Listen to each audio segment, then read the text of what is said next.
We'll go next to Daniel again, who already told us about a committee on the rights of Indigenous peoples, but he'll return with a little bit more of an introduction. So Daniel, go ahead.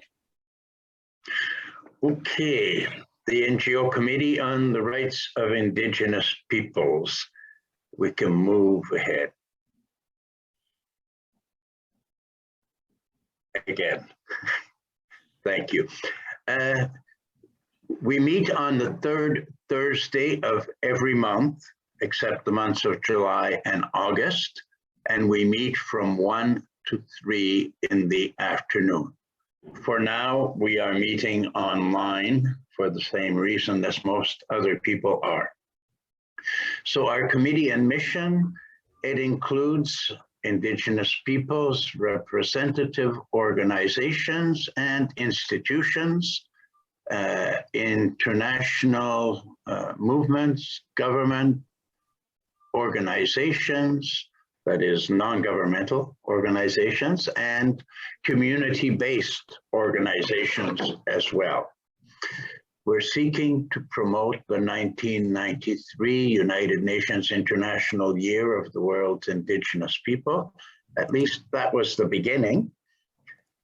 On December 8th, 1994, the United Nations General Assembly launched the International Decade, and the committee transferred its mandate from the International Year to support the International Decade from 1995 to 2004. And we can move to the next. So following the close of the second International Decade, there were two, one after the other. The second from 2005 to 2014, the committee again transferred its mandate and changed its name to the NGO Committee on the Rights of Indigenous Peoples. Our current mission is to support activities related to Indigenous peoples at the United Nations, to promote the United Nations Declaration on the Rights of Indigenous Peoples, and the work of the 3 Indigenous focused mechanisms: the Permanent Forum, which we mentioned earlier, the Expert Mechanism on the Rights of Indigenous Peoples, and the Special Rapporteur on the Rights of Indigenous Peoples. Okay, these, the subcommittees vary according to the times and needs.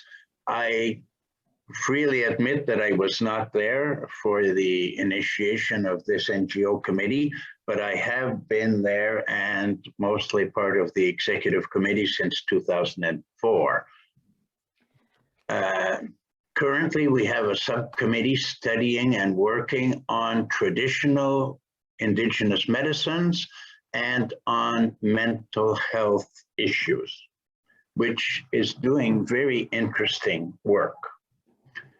Why have I put so much time and effort into this particular group?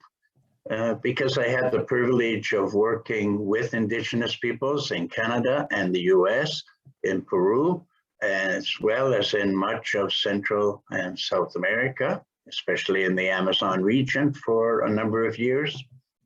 The rights of Indigenous peoples are very important to me, as they are often the left behind and those living in poverty. And because I have so much to learn from their traditions, their culture, their faith, their care of creation. And I have had the opportunity to learn a couple of Indigenous languages and work with the people in their own language. And basically because they are such wonderful, loving people, it's so much fun to work with them. Thank you to everyone.